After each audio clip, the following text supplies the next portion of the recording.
साथ देना, ईश्वर प्रदत्त क्षमताओं को जागृत विकसित करना। ये वाक्य हैं पंडित श्री राम शर्मा आचार्य जी द्वारा लिखी पुस्तक समय दान ही युगधर। उनके अनुसार जो पुण्य परमार्थ औरों को लाभ पहुँचाने हेतु किया जाता है उसे दान कहते हैं। समस्त महामानव मात्र एक ही अवलंबन अपनाकर उत्कृष्टता के प्रणेता बन सके हैं कि उन्होंने संसार में जो कुछ भी पाया उसे प्रतिफल स्वरूप अनेक गुना देने का व्रत भी निभाया। जैसे हरिश्चंद्र, कर्ण, बलि, दधीची, भामाशाह आदि। स्वर्ग जाकर मुक्ति पाने वालों को इससे भी बढ़कर आत्मसमर्पण करना पड़ता है। दुनिया का सम्मान उन्हीं के लिए सुरक्षित है जो देते बहुत हैं पर बदले में कम पाने पर भी काम चला लेते हैं। कम देना और बहुत पाना पाखंडियों के ही गले उतरता है। लेखक की दृष्टि इन सूत्रों पर भी गई है। दो और पाओ, बो और काटो, बांटो और झोली को कभी खाली न पाओ। वे लिखते हैं कि अधिकांशतः लोग धन दान को ही दान समझते हैं या फिर प्राचीन समय में पशुओं की बलिदान की, हरिजनों को झूठन दान की तथा विवाह शादी की धूमधाम में उलीचा गया धन की या कन्यादान वागदान का ही प्रचलन रहा है। परंतु वर्तमान समय में मानव मात्र के पास आवश्यक साधन एवं वैभव प्राप्त हैं और यह भी सत्य है कि जन्म की तरह मरण भी निश्चित है। तब जिस दरबार में प्रस्तुत होना होगा वहाँ हम किस प्रकार की जीवनचर्या का निर्धारण प्रस्तुत करेंगे? क्या यह कि प्राप्त हुई उपलब्धियों को सार्थक कर दिखाया अथवा चतुर बहेलिये की तरह वासना, तृष्णा और अहमता में भव बंधनों में ग्रसित होकर लोभ, मोह, अहंकार की पूर्ति के अतिरिक्त कुछ सोचा ही नहीं और मनुष्यता की कसौटी पर अनुपयुक्त ही सिद्ध हुए हैं? किंतु अब साधारण समय नहीं है। अब निर्णय तुरंत करने व कदम अविलंब उठाने का है। जब गाड़ी प्लेटफॉर्म पर खड़ी हो और गार्ड की सीटी बजने वाली हो तो चढ़कर अपनी जगह पकड़ने में फुर्ती दिखानी पड़ती है। इसी प्रकार इस समय एक पैर उत्थान की ओर व दूसरा पतन की नाव पर रखा है। एक का चुनाव जल्दी करना अनिवार्य है। हनुमान, बुद्ध, विभीषण, अर्जुन ने अपने निर्णय तत्काल लिए थे।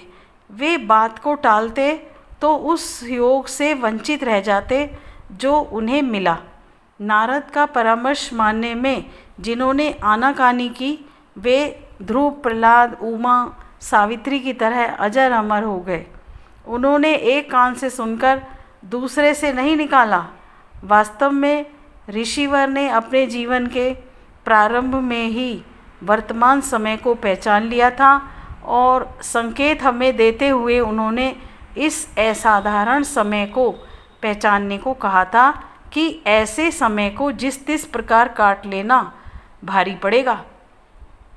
असमंजस में अवसर गंवा देना नहीं, सावधान रहकर समय दान देना है, क्योंकि इस समय को युग संधि की वेला बताकर नए युग के अरुणोदय की बात युग इस पुस्तक में लिख गए हैं। वे ऐसे समय में चुप पड़े रहना, सहयोग ना देना मात्र उन्हीं से बन पड़ता है जिन्हें रुग्णता या अपंगता ने निष्क्रिय रहने के लिए विवश कर दिया हो। अन्य अनेक उदाहरण शंकराचार्य, विवेकानंद, दयानंद जैसे महापुरुषों के देकर भी उन्होंने अपने इस कथन की पुष्टि की है कि उन्होंने समय को पहचाना था।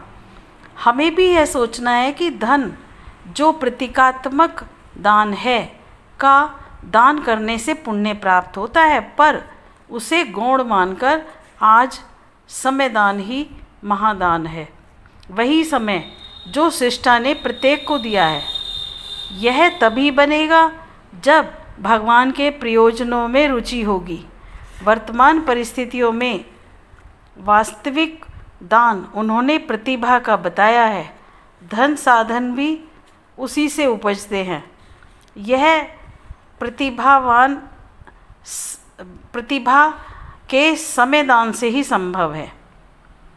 वानप्रस्थी होकर, पूर्ण समय या गृहस्थ में रहकर हल्की फुल्की जिम्मेदारी निभाते हुए भारत भूमि को स्वर्गादपि गरीयसी मानकर समयदान लोक मंगल हेतु दिया जा सकता है। कुविचारों के प्रभावों को सदुद्देश्यों के साथ जोड़ा जाए और भटकाव में पड़ने की अपेक्षा नए युग निर्माण के लक्ष्य निर्धारित करने चाहिए। इस हेतु विचार क्रांति द्वारा जनमानस का परिष्कार, प्रचलनों में विवेक सम्मत निर्धारणों का समावेश, धर्म उपदेशकों द्वारा धर्म का सही आदर्शवादी रूप समाज को समझाना जैसे अनेक वजनदार कार्य जुड़े हुए हैं, जिसके लिए प्रतिभा परिष्कार की महती आवश्यकता है। गुरुवर के अनुसार परिष्कार से तपकर निकले हुए व्यक्ति न केवल अपने में अग्रगामी वरिष्ठों में गिने जाएंगे, अपितु दूसरों को भी ऊंचा उठाने, आगे बढ़ाने में अपनी विशेषता का परिचय देंगे। अतः समय का एक बड़ा अंश नवसृजन में लगना ही चाहिए। हमें अब अंतराल की गहराई में आदर्शों पर चलने के लिए बेचैन करने वाली एक टीस उठानी होगी कि समयदान ही युग धर्म।